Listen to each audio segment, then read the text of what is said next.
What's up everyone? Today I'm going to show you how I clean up and tune up an old Stanley hand plane and get it ready for use in my shop. I know there's a lot of different methods out there how to do this. This is the way that works best for me. I hope you enjoy the video and let's get started. I start by disassembling the plane, looking for any chips or cracks or anything that's going to be beyond a normal tune-up. This plane was in pretty good shape. There was a small chip in the mouth of the plane where the blade comes through, but other than that everything else looked like it could be cleaned up and put to use. Once I've got everything disassembled and inspected, I'm ready to start soaking the parts in white vinegar.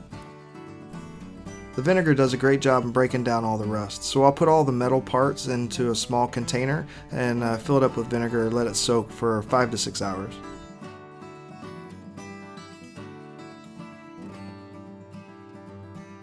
Next I can mount the plane body into my vise.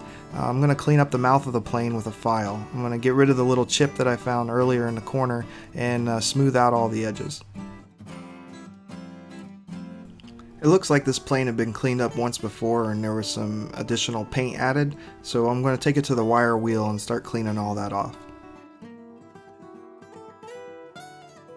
After letting the parts soak for a few hours in the vinegar, I'm ready to take them out and start scrubbing them down with the wire brush. Most of the rust will have broken up by now and it's pretty easy to get everything cleaned up. Next I'll take all the metal parts that I scrubbed down that were soaked in the acid bath and put them in a bucket of warm water with some baking soda in it. The baking soda will neutralize the acid from the vinegar. If you don't do this step, the parts will start rusting out in just a matter of minutes.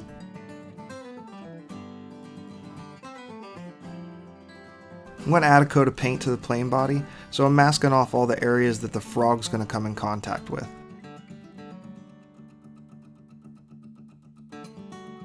For paint, I'm using epoxy enamel spray paint. I normally put 2 light coats on, and that works pretty well for me.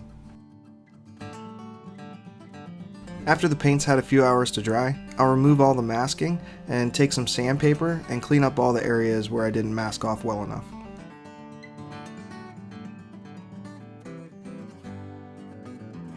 I'll clean up all the surfaces that the frog rests on the plane body at with a file. I'm looking to clean off any extra paint here and look for any really high spots. I'm not going to spend a lot of time making this absolutely perfect, but if there was some kind of bump there or grind there, I want to be able to get that off so that the frog sits level on the plane body. Next I'll remove all the metal components that's been soaking in the baking soda and water bath and dry them all off. I'll take all the metal parts over to the buffing wheel and buff them all out with some compound. It's always impressive on how well the brass looks after doing this method. The front knob and the tote look pretty good on this plane. There was no real big dings or marks or cracks on it. There was some engraved initials on it, but I don't want to remove them. I think they're kind of cool to leave, so I'm just going to buff everything out at the wheel. Next I'll take a large file and flatten the face of the frog. Like the plane body, I'm not trying to get it absolutely perfect, but I want to make sure it's flat. This will ensure that the blade sits flush to the frog and reduce any chattering that I might get when pushing the blade through wood. And just like on the plane body, I'll file the mating surfaces of the frog lightly, just to make sure that I get off any high spots and that the frog can sit flush to the plane body. Here I'm squaring up my grinding wheel so I can start working on the blade. I'll run the blade against my wheel a couple of times to make sure I get rid of any of the deep nicks or scratches or gouges that might be in the edge. When I'm done, I'll make sure that the edge is square to the sides. I want to make sure that the chip breaker is going to sit flush to the blade, so I'll take it over to a 1000 grit sharpening stone and work on the edge just to make sure I get rid of any gouges, nicks, or grooves. When I think I got a good edge or finish on it, I'll mate it up to the blade temporarily just to make sure there's no gaps. If this doesn't sit flush, that'll allow wood shavings to get caught between the chip breaker and the blade and cause the plane to clog up. I'm not going to finish sharpening the blade just yet. Once I know the chip breaker and the blade are usable, I'm going to shift my focus to the sole of the plane. I'll add some 3-in-1 oil to all the threaded parts of the plane and start assembling it.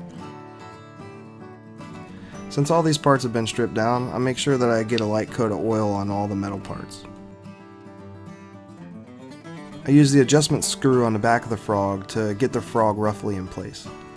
I'll adjust it in so that the front of the frog matches up with the opening of the mouth of the plane body. Here I'm snugging up the bolts to hold the frog to the plane body, but I'm not tightening them all the way. Then I can go ahead and install the rest of the hardware. I'll install the chip breaker to the blade and then put them on the plane and install the lever cap. It should be tight enough to where I can hold everything in place, but loose enough where I can use the adjustment wheel to adjust the blade in and out. Now I can make a fine-tune adjustment to the frog. I want to get the blade as close to the front of the mouth as possible, but not so close that it'll clog up the plane when making shavings. Once I think I got the frog where I want it, I can remove the lever cap, blade, and chip breaker and tighten all the bolts. Now I can reinstall the blade and the lever cap so I can get ready to start flattening the sole of the plane. I flatten the sole of the planes that I tune up with all these parts installed. This way, if there's any kind of distortion from tightening up the blade and the lever cap or putting a frog to the plane sole, it'll be there when I'm flattening the sole. This might be overkill, it probably is, but this is just always how I've done it and it seems to work good for me. To flatten the sole, I start with marking the bottom of the plane with a Sharpie, and then I adhere some 120 grit sandpaper to my table saw. It's the flattest surface I have. It's probably pretty obvious and goes without saying, but I'll make sure I have the blade retracted into the plane body for doing this process. I start by taking a few passes across the sandpaper just as if I was planing a board, and then check my progress and see how much of the Sharpie marks have been removed. Then I'll go back to sanding until all the marks are gone. Then I'll flatten the sides of the plane using the same method. I don't normally spend a lot of time on the sides of the plane. As long as I get a majority of the surface flat, I'm good to go. Next I'll change out the sandpaper to 220 grit and repeat all the same processes. I'll do this again with 400 grit and sometimes 600 grit. When I get to the higher grit sandpaper, I'll start to ease over the edge of the bottom of the plane sole. Getting rid of those sharp corners will help me not get planing tracks later on when using a plane. Once I'm done flattening the sole on the sides of the plane, I'm able to take everything apart and start cleaning up all the dust and filings.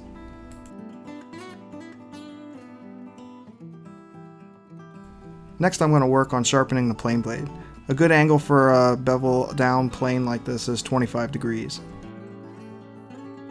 Since I've already done a little bit of work to the blade to make sure that it was going to be usable, I can start on a 4000 grit sharpening stone. Then I'll move to an 8000 grit stone, alternating between polishing the back and honing the blade. I won't go into great detail on how I sharpen a plane blade here, I'll save that for another video, but at the end what I'm trying to do is create a very small camber for the smoothing plane. To accomplish this, I'll alternate pressure from side to side on the plane blade, on the 4000 grit stone and the 8000 grit stone. Having this very slight camber on the edge of the blade should help prevent planing tracks when using it. And this definitely isn't the only method for sharpening a plane, it's just the method that works best for me. To put a final polish on the plane blade, I'll run it across the leather strop a few times. I'll install the chip breaker to the plane so that only about a 32nd of the blade is showing. Then I'm ready to install the blade and chip breaker back into the plane. Then I can give the whole plane a light coat of oil. I'll add a little bit of paraffin wax to the sole of the plane, and then take a few test cuts.